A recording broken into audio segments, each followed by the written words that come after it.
What's going on, everybody? Welcome back to the Ango Show. We have a big video for you guys discussing some big stories across the WWE, and we're going to talk about it right here, right now. Yes. All right, guys, I want to kick things off first with some WWE MLB news. I thought this was incredibly cool because WWE is now taking a step further in their partnership with the Major League Baseball organization. We all know that WWE's been creating, the team branded championship belts. Well, now WrestleVotes has reported today that WWE will present the winner of tonight's MLB Home Run Derby with the first ever Home Run Derby championship belt. It's going to have the official logo and the T-Mobile sponsorship of the title. And you might be wondering, why is this important? Why is this even something worth discussing? So for those who are curious, why am I even talking about this? I talked about WWE leaving a global footprint. WWE creates its WWE superstars, the images, the likenesses, the intellectual properties, but now WWE is expanding across the world when it comes to actually having a footprint everywhere. And that starts with the sports leagues. So WWE, the best way to kind of explain this, right, is WWE wants you to think of when you see a championship belt around somebody's waist, even if it's not WWE branded, they want you to think WWE. It's all about public perception and having their, having the world of wrestling being 100% tied to their company, right? It's a good strategy. It is a very good strategy. I've gone out and I've told people, yeah, I talk about professional wrestling. They don't say AEW, TNA, MLW, whatever. They say WWE, right? And this is where the brand is bigger than pretty much everything. And that's why I think WWE continues to flourish as a company. Yes, their creative is good, but the ideology is that they want the brand to be so recognizable, especially in the mainstream world, that when you think of championship belts, you think of WWE. So altogether, a pretty cool damn story. I want to talk a little bit about Roman Reigns. PWN has reported that Roman Reigns is expected back on WWE television by or around the time of SummerSlam. And guys, I'm super excited about this. Roman Reigns, obviously, we haven't seen him since he lost the WWE Championship to Cody Rhodes.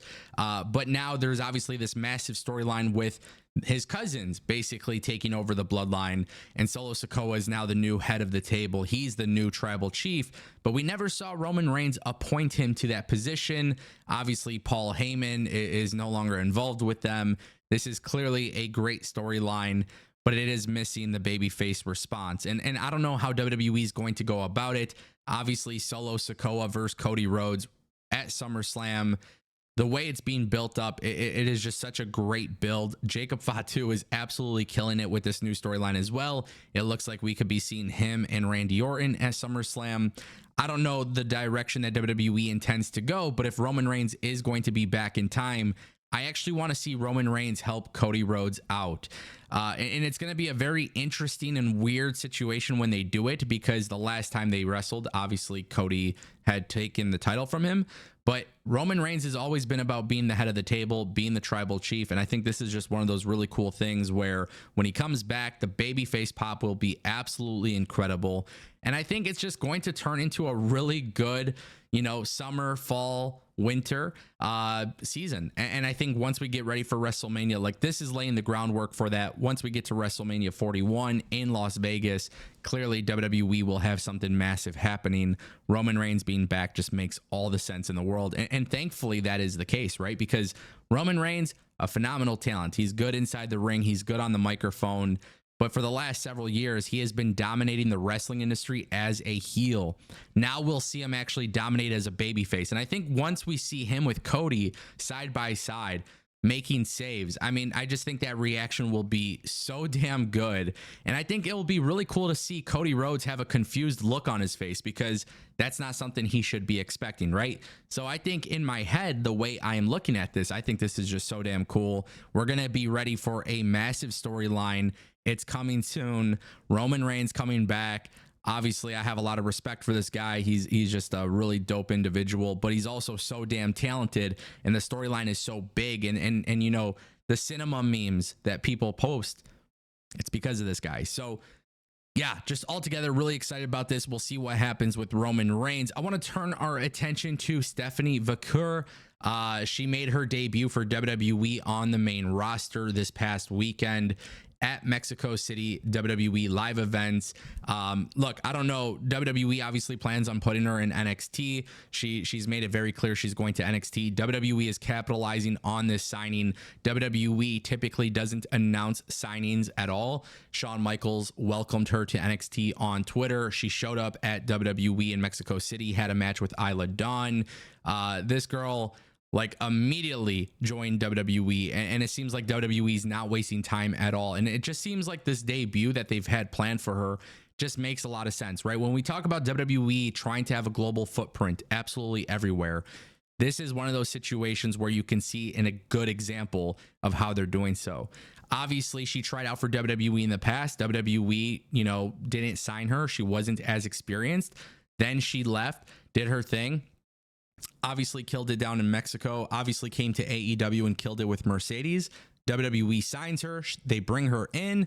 She wanted to be in WWE, and now WWE is just pressing the acceleration. And I love it. I love it. I think this is great. We don't have to wait. We don't have to wait a long, long time for her to make her presence known.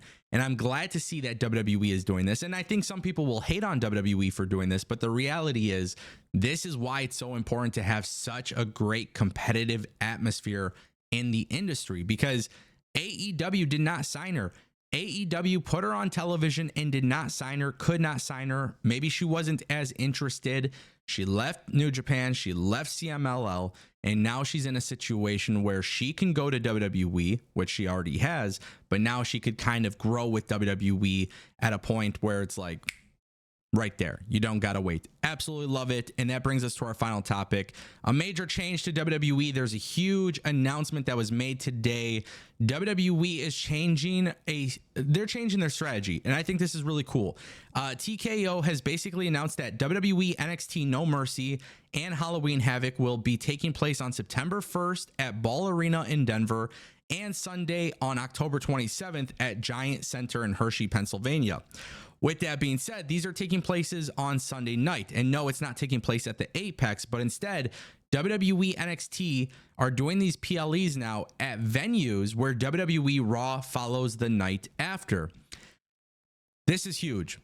This is huge, right? Like, this is so damn cool to me, because if you want NXT to grow, you have to make NXT accessible to people.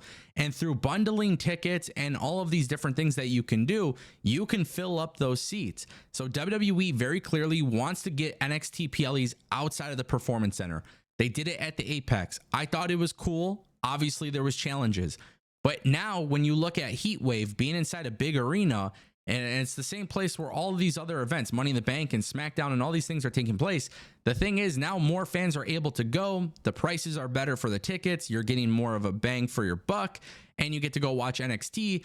And I think that's naturally just how WWE is growing its NXT audience, right? NXT is growing because they are associating it with the main roster in a way that just makes sense for the brand, but also for the company in general. So very, very cool stuff. I think this is probably one of the best announcements WWE has made in terms of trying to grow NXT, because one, you're not in the